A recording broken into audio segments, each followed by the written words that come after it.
And so if time is really your most valuable asset, paid traffic is the fastest route to sales. I was an SEO guy until I realized, I was like, wait a minute, our whole game here is if we get to the top, we'll make millions. Well, like I can do that tomorrow for $5. It's called Google Ads. It's like I don't have to go write 60 articles and wait 90 days and do all these backlinks and all this stuff. I could just go put $5 in the machine and I'm there tomorrow.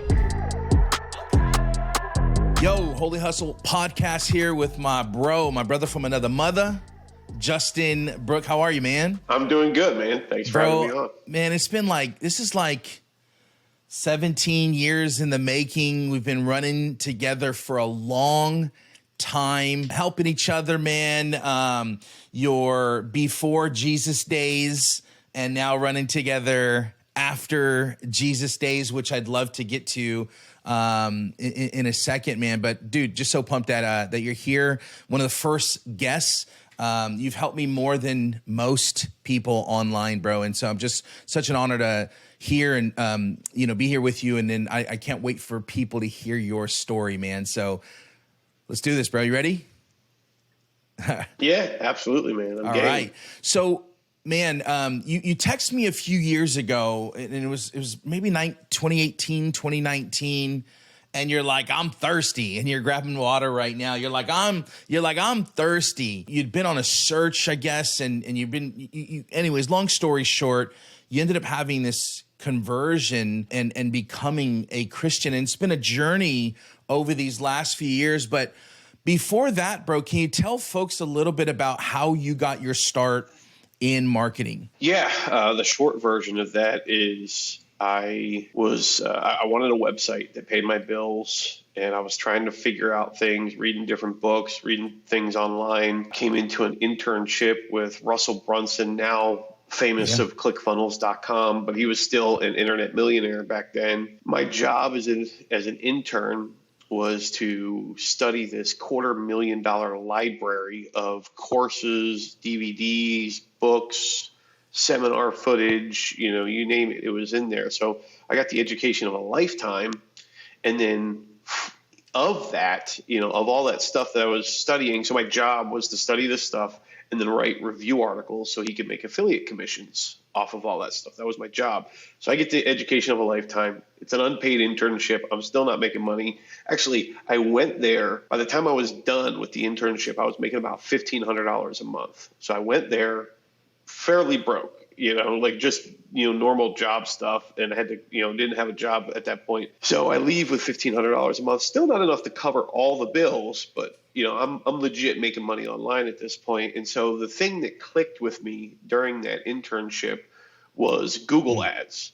And because the reason that clicked with me is because for my whole life, I thought advertising was expensive. You have to ask permission. I thought it was billboards. I thought it was magazine ads. I thought it was, movie screen ads, TV ads. It was all this stuff that was really expensive. You had to call somebody. You had to pay, you had to ask permission. Google Ads, I could do this from my house. I don't have to ask anybody permission. I don't have to get on any phones. I could do it for less than $100 a day. So it changes everything about advertising for me. And I still today am touting the same exact headline, the same, benefit of tell the world about your product for $5 a day. That's what we do. So Google Ads was the thing that changed my life, and went on to do tons of stuff with paid ads. I've had the biggest clients: Dan Kennedy, Russell Brunson, Ryan Dice, Agora. I've had had a great run. Spoke all over the world. Had the best clients. Started a online school, taught courses, birthed industry stars, had tens of thousands of customers. And so, yeah, I've been there, done that when it comes to marketing and advertising. And that's how I got here. So with all of that success, I mean, man, I just, you bought the big house, then you went in an RV, you did, then you traveled all over the United States, and and then I get that text from you about, you're listening to Kanye's first kind of gospel album, and talk a little bit about that transition, man, of being someone that was, confessed as an atheist, and how God transformed your life. and then also what that looks like how you changed your business and your approach. Because you said you've been there, done that, and your whole life's shifting now as a result of this conversion. Yeah. So had a crazy experience at a local church. I was traveling, we were traveling around the United States with an RV, and we did 30,000 miles, and we were on the journey home. We were in New York. We're coming home for Christmas. We stop in, we were supposed to stop in Virginia, but for whatever reason, they didn't accept our dog. And so we're like, all right, well, let's go the next town over. Like, it's Holiday Inn. There'll be another one in 5 miles. Well, that ended up being this town that I'm living in now. Well, just down the road from this town that I'm living in now. So we decided we're only going to spend there a day. Then we're like, man, I really like it here. Let's spend the weekend. Let's spend the week. Which turned into us living here. And then as I'm living there, they're telling me my neighbor is a pastor. And I'm like, oh man, this guy, he's not going to like me at all. I mean, at this point in my life, I'm drinking like it's a sport. I don't just have a few beers. I got to go until I'm blackout drunk, and, I'm all about money. And, I was just a very, very different person. So anyways, I go to his church one night. I remember telling my wife, they invite me to church, and I tell them, look, this isn't, I'm not scared of Christians. They don't have cooties. And then my famous last words were like, besides, it'll be good for my business. And so I went for networking. I thought this was just going to be a great way to meet people in town. And so anyways, I go there and I have the most personal experience I've ever had in my life. This preacher, I'm thinking he looked me up online. He must have watched my podcast interviews, and he took all these notes. I mean, he's saying things that were so personal. I still am not a believer. I leave that church that night and I'm thinking, okay, he did some kind of dark persuasion.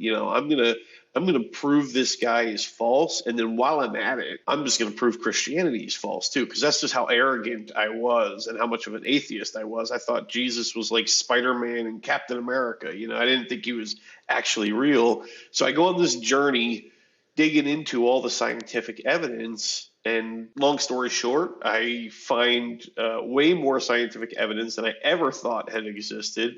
And one night alone in a hotel room, watching this movie, and in the movie, there's a line that says, when is enough evidence going to be enough? And it was so short that it felt like an eternity. It was one of those moments where, like, if it was a documentary, the camera's going to slow-mo, and I just remember realizing at that moment, I'm on the wrong team. That's how I thought of it. I was like, I'm on the wrong team here. And so I look up at the ceiling, because at this point I still think God is like somewhere up in the sky. I look up at the ceiling. Okay, God, you win. Teach me how to be a good Christian. That was my sinner's prayer. I didn't have a Bible. I wasn't in church. I didn't even know how to pray. My prayer was, okay, God, you win. But it's that submission that the Father loves. And overnight, you saw it. My taste in music. You got the play-by-play, of anybody. Changed the taste in music overnight. Changed my taste in TV shows overnight. Ended up losing over 112 pounds, doing the diet found in the Bible.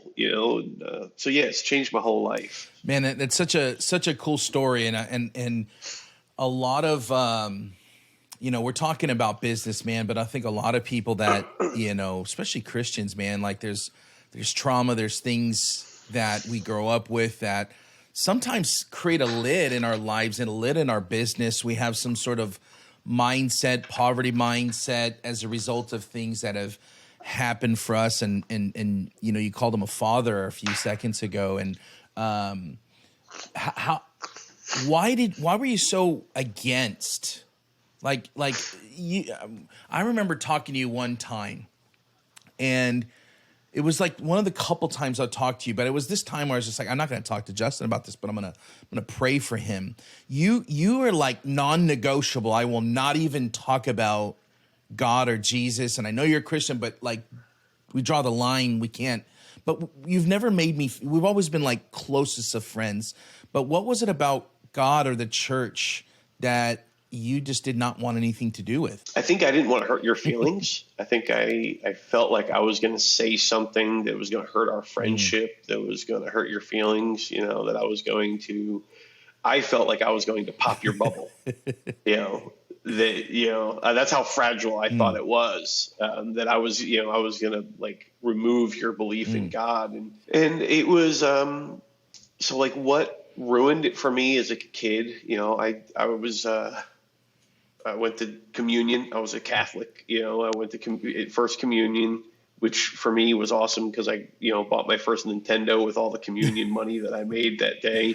But that's like what I knew about communion was that like, I'm getting paid. So I started asking questions when I was younger. I was like, but what about the dinosaurs? Like that was like my main question, and everybody, when I said that, everybody was like, just believe, and they didn't have answers. And they were like, just believe, just have faith. I was like, well, I don't know how to do that if I have these questions. And so because they wouldn't answer my questions, I went to the library, and that's where I found secular and evolution theory and all that stuff. And that ended up ruining my belief in Christianity, in God. As I went down the science route, which is, man, almost got emotional there.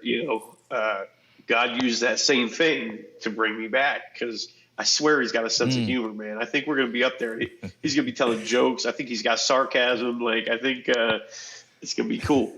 So anyways, that's what ruined it for me. And so I thought I was going to pop your bubble. I thought, we were just going to not be friends. And so it was just a topic that I just never really wanted to get into with people. Yeah, that just was really fascinating how it was science that pushed, made you kind of go away from it because you didn't get the answers, and it was the science. So the thing I know, that's how dope the Father is. He's like, look, I'm gonna use the thing that ruined it for you as the thing that's gonna bring you back. Like he's a G. He like is, that. Bro. He's like, bro, you're being so annoying that I'm gonna judo twist this back, and put it back in your face, bro. And it's just, he's a gangster like that, bro. And so the thing I know about you is like when you study something, bro, like when it comes to marketing, like I think you and I have this chip on our shoulder that, we're gonna, if we're gonna say something, we know what we're talking about. And so I know how much you study things, you read things. Like you are intense, one of the most intense people that really studies something. You went on this really big study of over the last few years, man. And so how has that journey been just in your faith over the last couple of years, with your faith journey? The reason I'm that way is I'm terrified I'm going to be wrong. Every single time I post on Facebook, I am like, this is going to be the one. This is when I'm going to get found out, And so like, I'm always studying extra hard because I don't want that guy in the comments to be like, you didn't check this part, or something like that. And I want to make sure that I'm going to be able to handle every possible comment. And so how has it gone on this study? It's been amazing. I love that it's a mountain that I can't climb.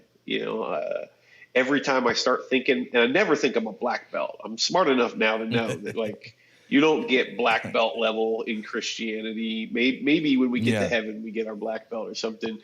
But there's been times when I'm like, well, maybe I'm a blue belt. Maybe I'm getting up there. And every time he just finds a way to show me, he's like, no, dude, you haven't even put the belt on yet. For people say the closer you get, the more you realize how far away you are from really knowing. When we started, I feel like I'm always 2 years behind you in things when it comes to business. I started an SEO agency as a result of you teaching me SEO, search engine optimizations, basically doing things on your site and off your site to rank in Google. Most people know what that is. And you really helped me, started a local agency. And then you started talking, and I'm such a slow learner, but when I learn it, I become deadly, but it takes a long, long time. And bro, I was killing it, bro. I was on the news and it was awesome. I was still doing social media, SEO, Web 2.0. We were calling it Web 2.0 bookmarking back in the day. And then you started talking about paid ads. And the way you described it to me, you're like, bro, I remember exactly where I was, man. I was outside by a fire hydrant, bro, in Sacramento. And you were talking about, yeah, I could just turn on a faucet. I could just turn on a faucet and start getting traffic. SEO is going to take 6 months. You started playing with this. I'm like, Justin, you always used to talk about it being free forms of advertising, bro. Like, I had told everybody in Sacramento they don't need to do paid traffic. And so I was so mad at you. And so you went down that route. You were early with Facebook, and you're someone that you alluded to it earlier. You know, a lot of the guys creating courses today, masterminds, hosting events, doing millions and helping others do millions are your students, you know, people that you've learned or that you've coached and consulted with. And so you built this company called AdSkills, you know, several thousand, tens of thousands students inside of this. You made a post a couple days ago, and I didn't put this in your questions. You made a post a couple days ago, and it was talking about SEO versus paid traffic. And you were kind of like, you know, I loved it. It was like, you know, kind of let's fight a little bit. Let's you know, and can you talk about those people that go paid traffic? It's all about viral short form, you know, it's about YouTube and organic. Can you talk a little bit about why people need to be thinking about spending money on ads to get traffic? Yeah. So the reason I was so animated about that is I was watching a Gary Vee video in the background, and GV, I love you. You check your receipts. I've bought tons and tons of your books. I know that. Been watching you forever.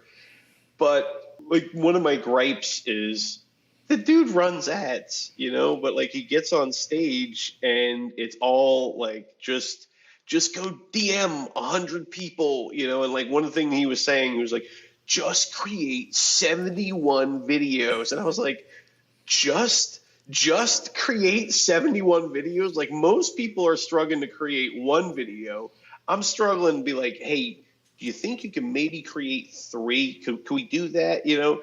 And he's like, just create 71 videos. And I'm just thinking about, like, sure, SEO is free, social media is free, but it takes a ton of time. I mean, come on, we're talking about 71 videos, you know? Even if you're like some master wizard and you can create one video every minute, that's still 71 minutes, but you ain't creating one video every minute. You know what I'm saying?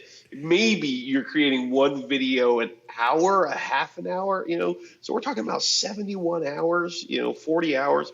It's just a lot of time, you know?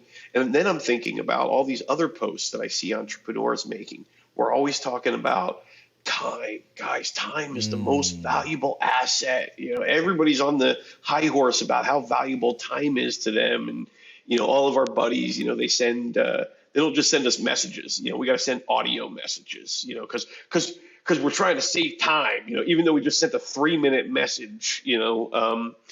And so I'm like, wait a minute. So what is it here, guys? If time is our most valuable asset, but we're like using the most time consuming marketing methods ever, it just, you know, our words are not aligning with our actions there, you know, and so if time is really your most valuable asset, paid traffic is the fastest route to sales. You know, I was an SEO guy until I realized, I was like, wait a minute, our whole game here is if we get to the top, we'll make millions.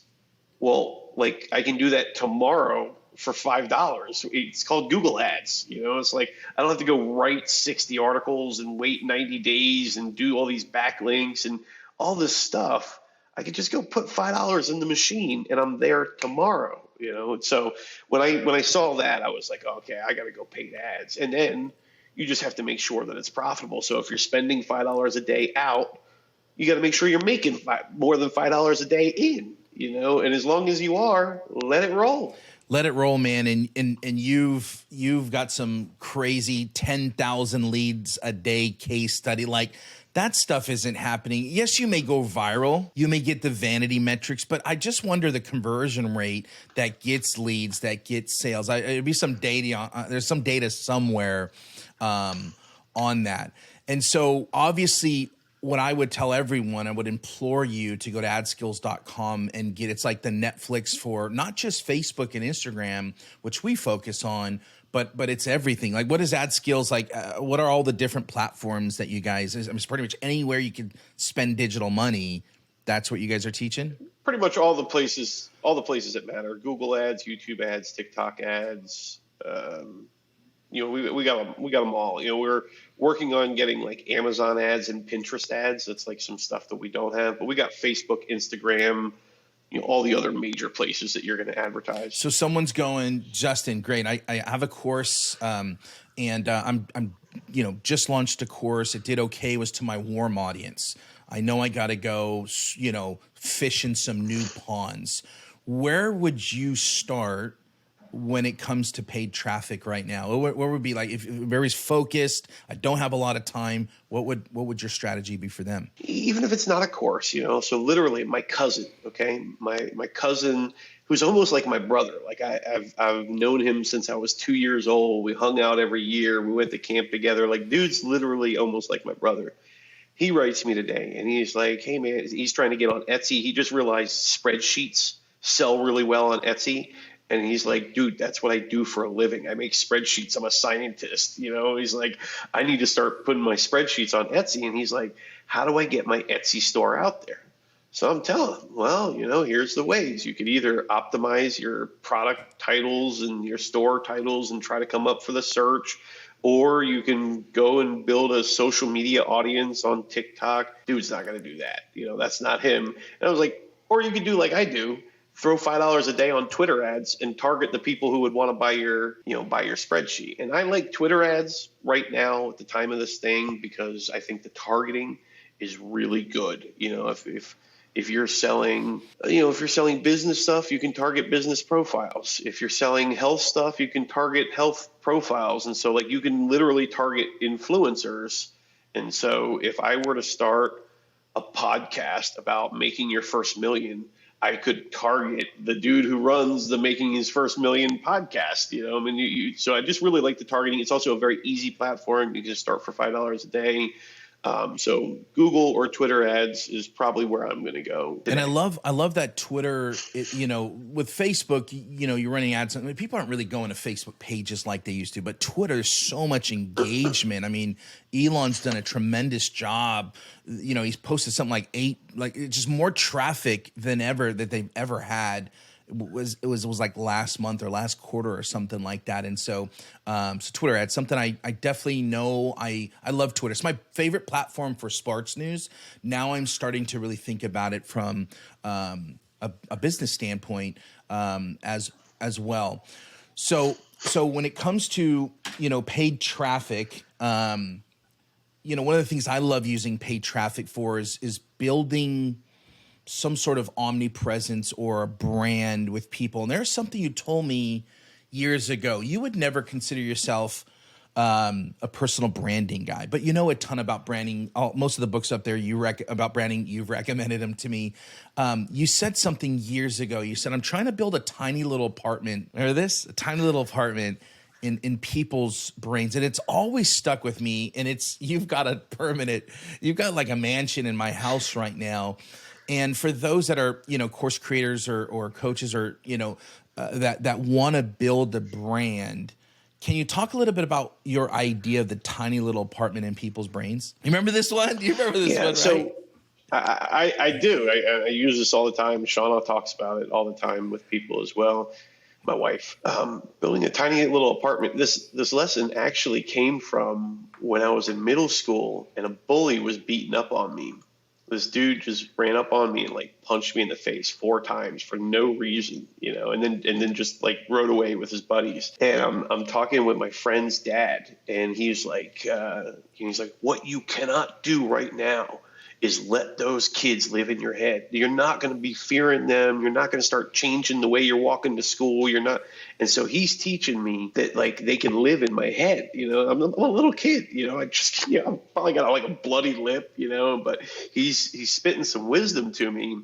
And that lesson that you can live in somebody's head has stuck with me ever since. And I've turned it for positive, is that you can. And so what does it mean? How do you do it? I normally start out with just commenting on their stuff. So one of the things I do right now, Twitter's just on my mind right now. I'm not like this Twitter evangelist or whatever, but I'm trying to grow my Twitter profile. So it's on my mind. So what I do is if there's somebody I'm trying to build a tiny apartment in their head, is I'll go and I'll set my notifications. You can do this on whatever platform, so I'm just making sure that whenever they tweet, I want to try to be first or close, because I know when they do the tweet, they're probably going to read their first 5 comments. Once there's 100 comments, they're probably not reading them all anymore. But like in that first 5 minutes, I have a chance to go on there and be like, love what you just said, 5 stars, or I just did it to this guy the other day. I just do it unknowingly. I just went and left like 1,000 stars on his Facebook video, and he replied to my comment, and so I usually start with comments just so that they can start seeing my name. They're like, oh, hey, here's that Justin guy again. Then after I have comments, I might start sending them some DMs, but I'm not going to like pitch them. What I'm going to do is I'm going to go find a really valuable article or a valuable video, and I'm just going to be like, hey, I know you're into this, thought you might like it, and they're going to read it, and I usually get a thank you. And so now it's like, oh, here's this dude, and he's delivering value. Every time he shows up, he's either got praise on his lips or he's delivering value, and then I'm in. It's too late, like you're already thinking, and I'm not like doing this with a secret agenda. Like I'm usually trying to do this so that like we can be friends or we can, be business partners. I'm not like deviously trying to manipulate them, but that's kind of how I do it. Is I start there, and so I want them to associate my name with praise and value. No, I love that, because not only do you want to build, an audience and get deep into people's minds, but you also want to get deep into their hearts and build real relationships. And people want to see value. They want to look to this person. Is this person trying to take from me? Or man, it's actually been very resourceful. And, for people that are starting out, maybe it doesn't need to be someone that has millions of followers, but anyone that tweets, anyone that posts on Instagram, they love, Gary Vee calls that comments like oxygen to him, that engagement. So I actually think it will truly, help you. We were texting yesterday, bro, about like business models. We always talk about business models, right? Like, there's so many different types of business models. And you'd mentioned My First Million if you wanted to target that guy. One of the cool things that they do on their show is they'll ask people like, what's your favorite business model, or to start right now? I won't ever ask people this question, but I care about what you think, because you've been around the sun multiple times when it comes to you've ran laps around people. What is your favorite model? Because you're actually switching. You've Leanna, who's our good friend, became the CEO of AdSkills for you to pursue some things. So I'd love to hear about what you're moving towards in your own business. And if you were just, for those that are starting from scratch right now, want to become a Christian entrepreneur, what business model would you start right now if you were starting from scratch? So my lane is education. I don't think the other models are bad, but that's been my lane. And one of the reasons why I like that lane is it's something anybody can do. You don't have to go source a product. You don't have to have any inventory or anything like that. Everybody's got something to teach. I remember one person was trying to tell me the only thing I know how to do is sleep. And I was like, well, actually, there's a lot of people who want to know how to sleep better. That's a great niche, and so everybody has something. You could teach how to cook, and somebody's like, all I know how to make is macaroni and cheese. I was like, all right, well, that's a lot of people's favorite meal is macaroni and cheese, and so everybody can teach. So that is kind of my lane where I've been focused. The other thing is especially digitally, when you're teaching digitally, there's like almost an infinite ROI. You create the thing one time, and then you can sell it over and over and over again. It lives, it's bytes. You can email it to someone. You can put it in a Dropbox. You can put it on YouTube. And now we're looking, if we look around, we see that the influencers, what are they doing? They're giving away information that's attracting a ton of eyeballs to them. And then advertisers are paying it. So information's my lane. I think there's a lot of great avenues for that, and you can choose whichever one you want.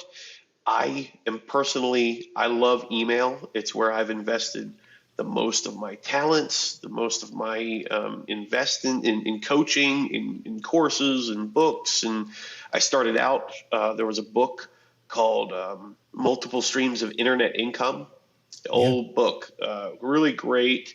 And in there was this experiment he did where like on live TV, he was like, I forget if it was $1,000, but he was like, I will make $1,000 while sitting here. And they were like, there's no way this guy's a scammer, a hype artist, And so he had already had an email list. And so right then he writes out an email, he presses send, and then they wait. And then sure enough, bing, bing, bing, bing, sales are happening. And, I've done that myself many times. I've shown it to other people. And so email is the avenue that I like the most. And right now we're living through like a revival of email because, Substack is really pushing the ball. There's so many blogs out there. Everybody's got a blog and a podcast and a YouTube. So like newsletters are the new cool thing because it's like, how do I possibly go find everything? Instead, I'm just going to find a couple of newsletters and I'm going to get all my information in that way. So you have the industry and then you have some tools that are coming about. And so long story short, teaching via email is probably the thing that I'm going to do. I've come up with a new business I might start here soon called I Am Retired because I'm getting a little older. I'm 41 now. That's like grandfather age in internet marketing world. And I'm starting to think like, how do I one day retire from this game? We don't have 401ks and we don't have, social security or anything like that. We don't have a retirement program. Well, the retirement program is you build a big old email list and then you wake up in the morning, you press send, and then you're done, before breakfast, so. Yeah, it is definitely one of my favorite models. And that's one of the big focus for me, building this platform and podcasts. If you're not subscribed, definitely check out AlejandroReyes.com and sign up. When it comes to email, one of our good friends, Austin, he launched a course recently, did a webinar. How did he get people there? Someone sent out an email, and that's how he had about 700 people sign up. Ended up having about 200 to 300 people on there on the live webinar. I think he got a little discouraged because there's 13 sales, 15 sales, 18 sales, something like that after the first day. So we created a 5-day email campaign. We sent an email every single day, and he ended up with 71, 72. So he actually made more sales with like 500 words in an email than actually having to communicate and talk. So we know email outperforms virtually everything out there.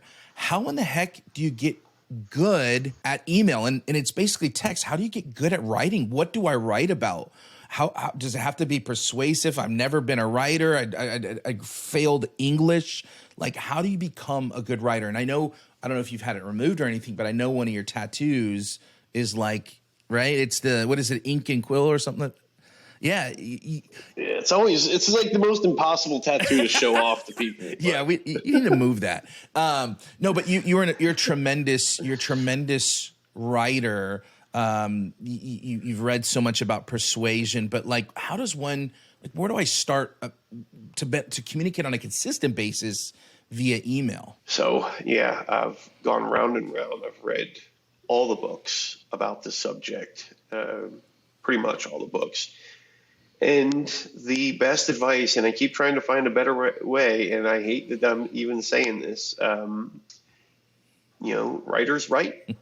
If you want to become good at writing, you got to write. And the other thing that they say is you got to read. And so you should pick some people that sound the way that you want to sound, or that are doing the model of writing that you would like to do. So if you are going to have a newsletter, you should go sign up to some newsletters. If you're going to have a blog, go sign up to some blogs. Whatever it is that you're going to do, go sign up to a couple and just become a reader. Get to know the patterns, get to know the flow, get to know what it looks like, and then start doing it. And you can read all the books in the world, but until you actually start doing it, Mr. Beast right? He's the greatest YouTuber right now, or what arguably the greatest YouTuber right now. Go look at his first video. It sucks. He'll tell you it sucks. We all have that sucky period, and you just got to get out there and do it. The longer you are scared of failure, the longer you like hold it back, you're just delaying the inevitable. Everybody has to go through the suck. You have to just go through that 30 to 60 day period where you're terrible, or what it is you're creating the best content ever because it's your new thing and you're trying to get as much attention as possible, but nobody's reading it. But you still got to do it because it's the only way you're going to build your email list. Like right now, I'm building my new company, FaithFunnels. Nobody really knows me in this market. Yeah, I've got all these accolades in another market, but it's a new thing. I don't have an email list.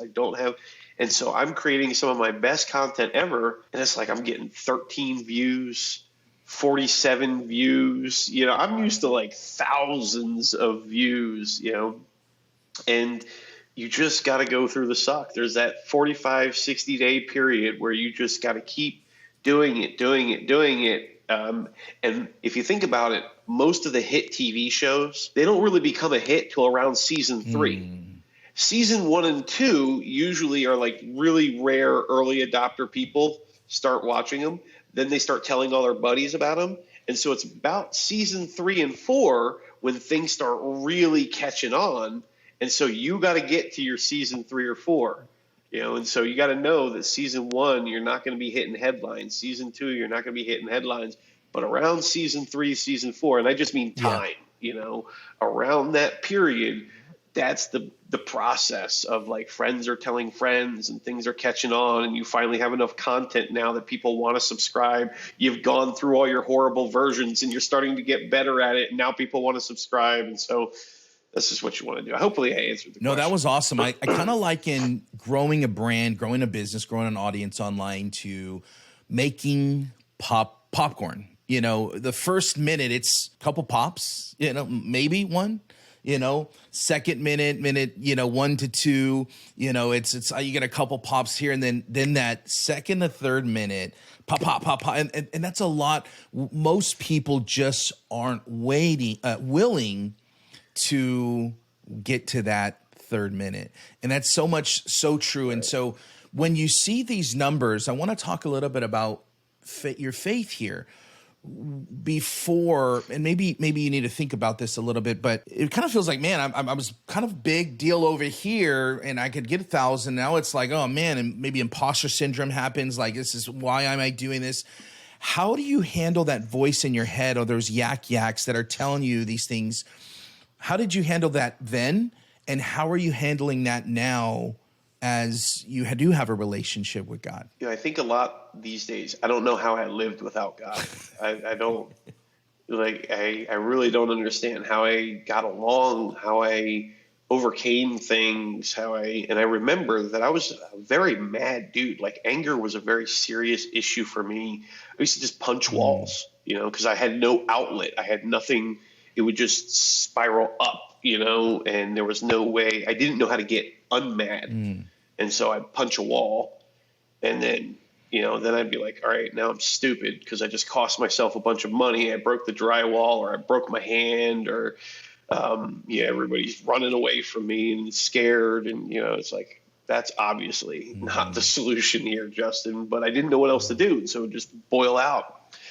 And so, I really just didn't know what to do. And then with all the stuff that's happened since 2020, it's just, I really don't know how I could have possibly gone through that because I had bad anxiety before. And so today I just remind myself of the truths. I just posted about this on my Facebook a little while ago. So I got this little reminder message. Let me see if it's still up on my screen. Yeah. So I got this little reminder, you can't see it with the camera, but every morning it reminds me to read the truth. I just have a little reminder that says, read the truth. And it says, I got 10 points on here. I am a child of the living God. He dwells within me and I abide in him. My body is his temple. I am bought with the blood of Christ. I am on mission, on assignment right now. No weapon formed against me shall prosper. All things work together for good, and all things are possible in Christ. He leads me by still waters. I will fear no evil. He is with me. I am determined to obey your laws all my life. And so as the world, or the enemy, whatever you want to talk about, as it's trying to slide in my ears with these messages of you're not good enough, they don't like you, this is a bad idea. As all those lies are trying to slip in, every morning I'm resetting that. I'm giving myself the truth, every single morning. And then I'm constantly like, God, guide me, and I look and I read the Bible, and the Bible says he guides my steps, and so it's like, and if I'm not going to trust that, what am I doing? I'm pretending, and so it's like, I either believe that these words are true, or I'm doing some kind of weird psychotic pretending thing, and so like, I'm like, no, these words are true. It says right here, like literally, like, he guided my steps. He guides my steps, and so I'm going to say, okay, he's guiding my steps. And so that's how my faith comes in and gives me confidence, gives me truths, clears out those lies from the world, and allows me to just keep going forward. Come on, man. How have you changed in your approach to your business now? Like, what's shifted for you? Because like, I think, as when there's, and again, not every Christian's perfect as well, but like, you could fudge numbers. They did this like $7 million launch, it's like, or like, we're doing 6 figures, or 7-figure business, but you had 1 6-figure month. We talked about that recently. And so I how has your faith in the Father really impact the way you approach your business? Because you became a millionaire when you were not Christian, and there's, I don't know. So it's very fascinating. I'd love to hear how you approach it now. I do come at things with a little bit different point of view. I think a lot of Christians are scared of money. I had seen that. So even when I was an atheist, I still knew about financial stewardship. And I thought it was just the universe or karma or whatever I would call it at the moment. I think I'd use words like kismet, and I don't know, I read all kinds of different books.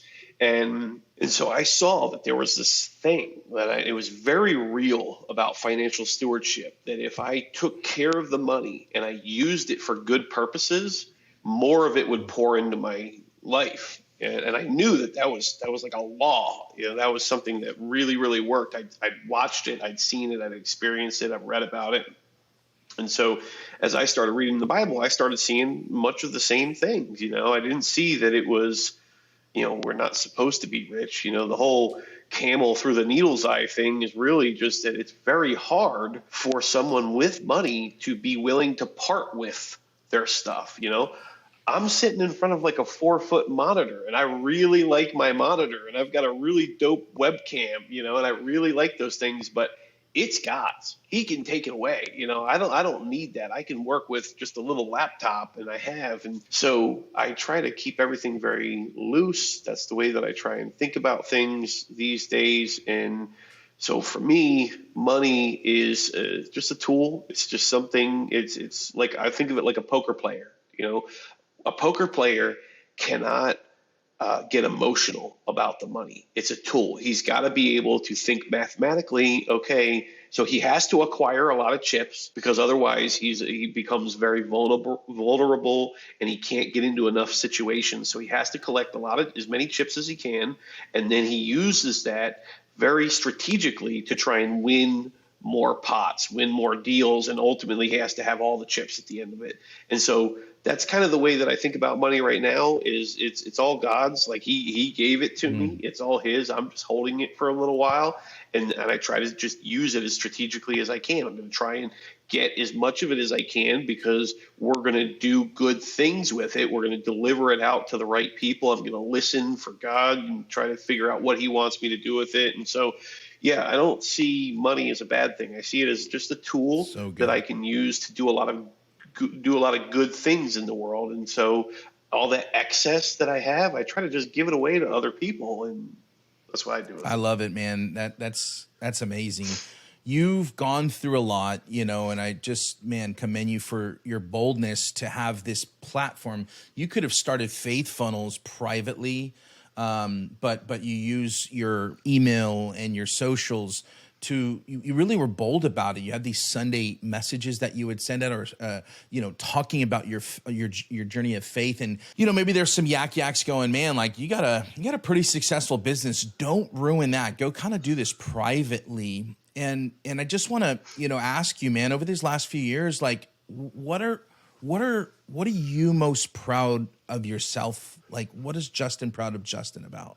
I'm proud of trying to keep God first. I'm proud of what he's doing in my family's life. You know, I think I made some great decisions, and I tried to obey, and I tried to be as close to God as I could.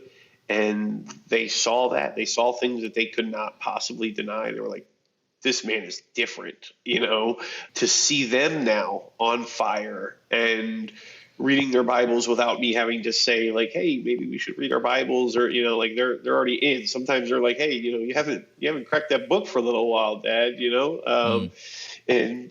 So yeah, that's probably the proudest thing is, you know, how on fire my family is right now. And I'd love to get a chance to talk a little bit about why I'm starting FaithFunnels if we have time. Well, that was actually my next question is like, you know, tell folks how they can get connected to FaithFunnels. What is it? And, you know, what can they expect when they check out what it is? So I'd love to hear why. I feel like God is teaching me how to do the same thing that I've been doing, but his way. He's like, all right, you done good, but that was preschool, you know. Now let me show you my way. You know, let me show you how I would do this. And my way, yeah, I birthed stars of industry. I made many millionaires, but I have watched divorce happen in my customers, in my community. I've watched families fall apart, and I know this is not like my fault, so like don't hear me in that way, but I know that I created something where success, the definition of success is all about numbers, whether it's ROI or it's how much money I have. And like I've, you know, in some areas I've created millionaires who now their families are falling apart, you know, and that just is not, I didn't go the right direction. And so now we're trying to rebuild teaching business, but the biblical way, you know, with the Father, you know, and that is making sure that family is very important, you know, making sure that you have financial stewardship, that you have financial planning, that you have good, strong foundations, that you're thinking about legacy. And so we're doing all the same things. Like I'm still teaching lead gen, I'm still teaching social media, paid ads, building websites, building email lists. We're teaching all the same things, but now we're doing it with the Father. Now we're doing it, you know, biblically, and it's going to be so much stronger. It's, you know, the difference of a house built on sand and a house built on rock, you know. And so now I'm teaching people, hey, let's do the same things we were doing, but let's build it on rock now. And I think you're right. Like success is so murky and muddy when God is not involved. It's like, well, what actually is success? Well, and so then behind on paper and then publicly they look, but like I think there's so many divorces. I've seen so many, the infidelity and adult, and it's like, man, so how can, you know, so tell people what FaithFunnels is. FaithFunnels is essentially a podcast or a YouTube channel. You know, we're using the worldly mediums that are able to reach globally, you know, reach millions of people. And through that, the podcast and the YouTube, we're teaching these lessons. You know, we're interviewing people. We interviewed this former atheist who is now saving 2,900 people a day. You know, and so former atheist, now she's saving 2,900 people a day, 1 million people per year through her website. So we interview these inspiring stories so that you can see how other Christians are building these big things and get inspired. And then on the YouTube channel, we're giving away the education. So it's like you see this person, they built a website or a blog. then you can go to our YouTube channel and learn how to build a blog. Cool. You know, you see this person who is building a YouTube channel, and you get this great story. Well, then after that, you get motivated and inspired, and you're like, yeah, I want to do that. Well, then you can head over to our YouTube channel and go learn for free about how to do those things. That is brilliant. It's faithfunnels.com. Yeah, faithfunnels.com, and then it's at FaithFunnels at most places. That's awesome, man. Well, bro, my last couple questions for you, bro. What is your definition of holy hustle? Definition of holy hustle is a lot of what we just talked about. Is hustle without the holy is work your face off, rise and grind. Maybe you're not spending as much time with your family as you should be. It's about like hustle is the priority, right? But then we insert the right priority in front of the word. We put the holy in front of the hustle, and now we have it right. We have priorities are correct. Come on, man. And then the flip side is like, well, I'm just gonna wait for God to bless me, and so, but you gotta do some work too, man. Bro, if you could travel back in time and give younger Justin some advice when it comes to growing a business or struggling in business, like what advice would you give that younger Justin? Spend all your time building an audience and nurturing an audience. I prefer email. So does Facebook. Even though they have Facebook pages, the first thing that Facebook wants is your email address. First thing that TikTok wants is your email address, and so I think email is a very, very strong channel right now. We're seeing a renaissance of email right now. And so build a really big email list is the thing that I would say. And like, don't just, okay, cool. Yeah. No, I mean like everything, like 80% of your day, 80% of your time, 80% of your mental, your thoughts should be, how do I grow this audience? And that's the real reason Mr. Beast is Mr. Beast. It's the reason why PewDiePie is PewDiePie. It's the reason why any of your influencers are influencers is because they have this huge audience, and so focus on that and you'll be fine. The products will come, the money will come. When you got the eyeballs, you're not going to have a problem with the dollars. Come on, man. And then for you, man, 16, 17-year-old Justin, angry, upset at the world. What are you telling him about life, man? Like, what's your advice to that kid? You need to know a ghost. So, yeah, you gotta get to know the Holy Spirit, and that'll make everything better. Come on, man. Jesus. Yeah, that's amazing, bro. Well, love you, man. Love your story. Super grateful for you doing this interview with me and sharing your story. We'll have to come back and learn a little bit more in the next year how FaithFunnels and do a little 2.0 version of this podcast, man. Really appreciate you, bro.